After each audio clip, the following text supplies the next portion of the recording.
Welcome to the Small Business Made Simple podcast, brought to you by socialmediaandmarketing.com.au. Being in business is never easy, but it can be simple, or at least simpler. Join me, your host Jen Donovan, every week where we focus on marketing, social media, and working towards simplifying your business. You with me? Let's do this. Gonna dream it big, 'cause someone out there listening. Everyone's got a voice to give, and it's time I heard you whistling, 'cause there's no point at all, in dreaming small.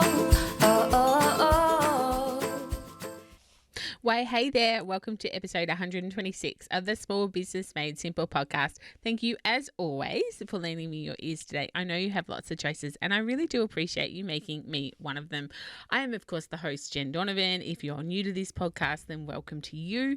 Otherwise, welcome back to another really great episode where we're going to talk about viral content and some of the lessons that I've learned with a few things going viral. And I use viral in inverted commas.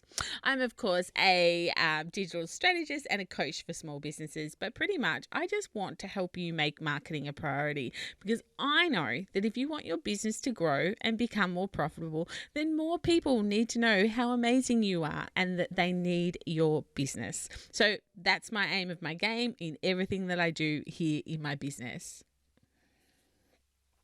Okay, so today we are going to have bit of a chat about things that I've learned from content that's gone viral.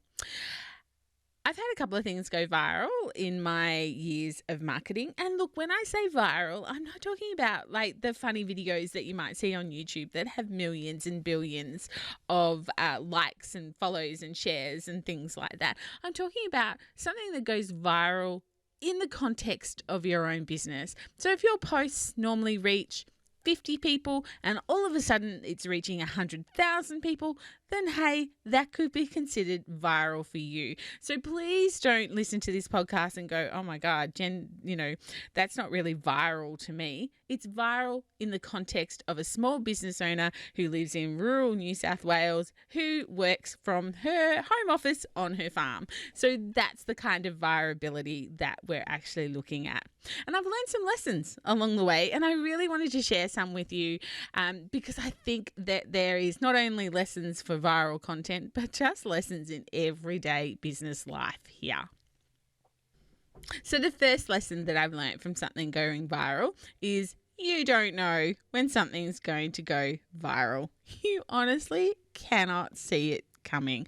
Or maybe I just can't see it coming, but most people that I speak to that have had a piece of social media content or some sort of content through their business be all of a sudden seen by the masses didn't see it coming.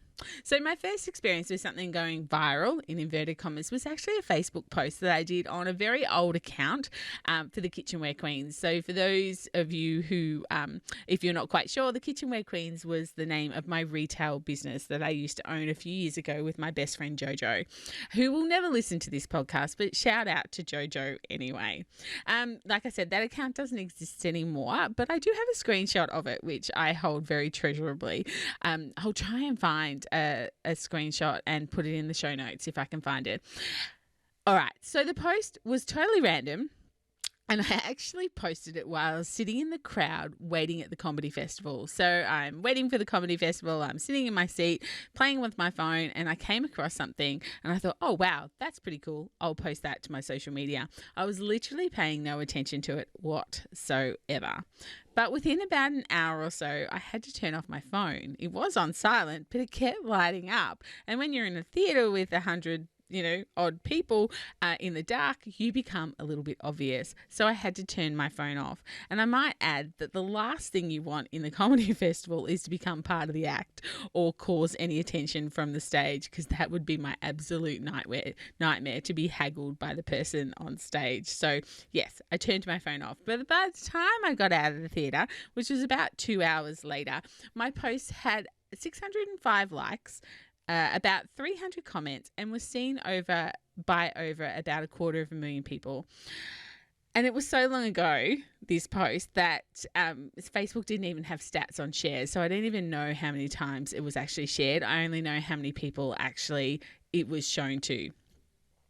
So that was for my small retail business in a rural regional area was just mind-blowing that in 2 hours I could have had that much traction. I had no idea it would go viral, although looking back and considering it had the recipe of alcohol and chocolate, I probably should have known better. I probably should have known that it would go viral. Of course, I was selling the Easter egg molds because we had a kitchen shop and it was coming up Easter time, and I was selling the Easter egg molds that were in the picture. Nothing to do with the alcohol. But to put the viability figures in perspective, I had about 2,000 people following me on that Facebook. So this was a very unusual amount of people that were actually seeing my posts. And for me, it felt very, very viral. So my biggest mistake, and here comes the lesson, because I didn't think it would be any different to any other posts that I'd done, I didn't brand it. Yep. So all this extra attention, but my branding didn't go with all of that extra traction. So like I said, Facebook didn't show me shares at the time, but I'm assuming it was being shared and my branding wasn't going with those shares. So my most popular post ever for that business was now out of control and wasn't going to bring me any sales because no one knew who put it up there, especially if they screenshotted it and then forwarded it on, because my branding wasn't in. So my excitement quickly turned to despair. If only I had branded the post. So even though you don't know what's going to take off in your business, make sure you brand everything. Make sure your brand is on all your posts, because if it does go viral, you will no longer have control of it. So I guess always think that it just might go viral and brand it accordingly. My other significant piece of content that has gone viral, of course, is my Facebook group called Buy From a Bush Business. I set it up on a Friday evening in late October of 2019, hoping to really help some small rural business owners make more sales coming into Christmas, because I knew that things were pretty tough. We were in drought and things were really, really tough. Little did I know that bushfires and COVID-19 and floods and even mouse plagues would follow so quickly from that drought. But my group basically went from no members to 100,000 members in about 6 weeks. And about 18 months on, which is where we sit now, it's just ticked over 320,000 members. So I quickly went from group creator to community leader to community mayor to police officer to negotiator in less than 6 weeks. It was apparent I wasn't building a Facebook group, I was building a community. So the first lesson is you don't know when things are going to happen, so you should always be ready, especially with branding. And the second lesson I would have for you is to embrace it quicker. Get on the viral train quicker. If this happens to you, embrace it, encourage it, and nurture it. Show the heck up so people actually know that it's you behind this post or behind this piece of content that is going viral.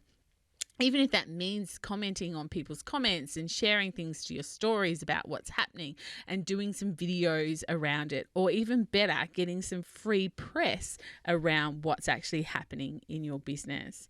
And you might think, well, yeah, Jen, that's kind of like a no-brainer, but I'm telling you, it happens so fast and you are so excited that you actually do forget to be the marketer of your business. Viral might mean to you 50% more comments than you usually get. Again, we aren't talking millions here, but we are talking out of the ordinary for you and your business. So the third lesson I have for you is to expect the haters to hate. In the words of Tay-Tay, haters are gonna hate. When you get fans, when you get super fans, you get haters and you get super haters. There are people in this world, unfortunately, who delight in tearing other people down. I'm not sure why they do, but they absolutely do. And if you've had some grand success in your business, they are going to seek you out, find you, and adopt you as their new best friend that they would like to hate on. I deal with them every day. Every single day. I don't talk about it often because I don't want to give them the oxygen, because they don't deserve any oxygen, but they are there and I am here, and at least once a day, we clash. Well, actually, they clash. I tend to ignore. You are never going to win against a hater, so you should never, ever try. The aim of your content is to reach as many people as possible so that they know how great you are at what you do and therefore want to do business with you. The aim is never to go viral though. So, that's really just a bonus. And as much as viral is not the aim, we should always be ready for it. For example, brand your content just in case it happens to you. People say that video is the way to go viral, and most viral content I see and you see probably is video, although it's usually viral content because it's so hilarious, not really a piece with a call to action that's come from a business owner. That's a little bit more not so common when you start to look for viral content out there. And my experience is different. I guess I had a photo go viral and I had a Facebook group go viral. So like I said in point 1, you just never know. Content that's relatable to your audience, solves their problems and brings them great delight or joy is primed for social exposure. Hence, alcohol and chocolate, the post that I did that went a little bit viral. Of course, things that make us mad and things that make us angry and disgust us also go viral. But of course, we don't want that as a small business owner. We want the relatable content that solves our clients' and customers' problems or brings them joy and delight. We want that to be the piece of content we put out there that goes viral. So why did my post about alcohol and chocolate go viral? Well, I think it was actually timing. Easter was coming up and I tapped into the emotions of happiness and love for chocolate and alcohol. And it was simple, easy and desirable. And I think it was different above everything else. I think it was different. To kind of explain to you what it was Easter eggs with the tops cut off with Baileys poured into it. So it was kind of like a shot cup made out of a chocolate Easter egg. Like, people could see within that picture that they could do that at Easter time and they wanted to share that concept with their friends and family. So I think that had a little bit to do with its success. Of course, sprinkled with a little bit of luck in there as well. And I have to tell you, I've tried to do it again. I've tried to emulate that success in following Easters when we were in the shop, but it never worked. The concept of the post had been seen too many times, and because perhaps I wasn't the only one who thought of it, so it was all about timing and it was all about a little bit of luck. The Facebook group going viral, I think that would be easy to do again if you really got to tap into the emotions and needs of enough of the population and gave them a compelling reason to join. And it was out of the box thinking, not like another Facebook group for small business owners, for instance, but, left of field thinking. I think that, you could certainly emulate that as a viral Facebook group. Look for big movers and shakers that you have in your audience and think outside the box, and voila, you've kind of got your big idea.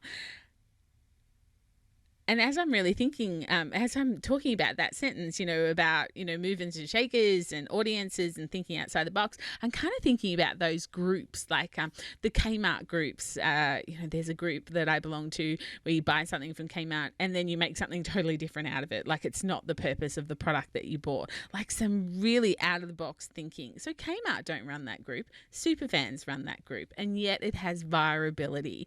The buy now, pay later groups are a little bit the same. So buy now, pay later don't own the group. People own the group that have buy now, pay later, and then they get people to come into the group who would like to buy their products by using that particular payment gateway. So, big companies, big audiences, but different angles, different niches for those particular big companies.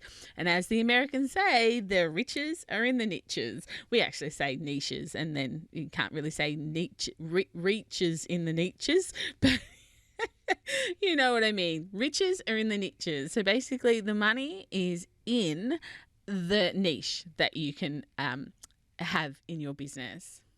If you've ever experienced anything going viral in your business world, and again, viral to you, I'd absolutely love to hear about it. Send me a DM on Instagram or put a post up on the Like-Minded Business Owners in that group. And if you're not a member, go and join the Like-Minded Business Owners group and drop me a photo or some information about a piece of content that you had that went viral and maybe some lessons that you might have learnt out of that viral content. But guys, that's it. I just wanted to check in with you, talk to you about, making sure that your content is always branded appropriately and you are ready for any sort of viral content that might happen inside your business. That's it for episode 126. I'll be back for 127 next Thursday, I promise, and really look forward to chatting with you then. Have a fabulous week, whoever or whatever it might bring into your life. And let's get social on social. Let's hang out on Instagram at @JenDonovan_, of course, come in and join my Like-Minded Business Owners group. And we can chat all things in there about viral content. If you're enjoying this podcast, please hit the subscribe button and maybe leave a rating and a review. I would so appreciate that. Thank you so much for designs at design.by.jones on Instagram. So shout out to you. If you are on Instagram, everybody get over and give a beautiful high five to design.by.jones, who actually left me a review on Apple Podcasts. Thank you for your clear and effective advice. I highly recommend this informative marketing podcast for any small business owner. I've been able to relate to your helpful topics in my business. So grateful for you sharing your knowledge. Aw, thank you. And I would love some more reviews like that. It helps my podcast get out to even more people. And you know what? Just makes me feel warm and fuzzy knowing that people are listening and loving it. So guys, that is really it from me. I'm going to let you go and get on with your day. But remember, my small business peeps, as my opening song says, there is no point in dreaming small. No time like the present. Tell it like you feel it. Say it proud, be true, and let us see you for the star that you are.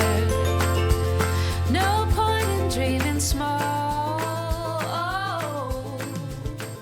I would like to acknowledge the traditional custodians of the land, the Yorta Yorta people, on which I record this podcast and conduct my business today, and pay my respects to their elders, past and present. I extend this respect to the Aboriginal and Torres Strait Islander people here with us today as well.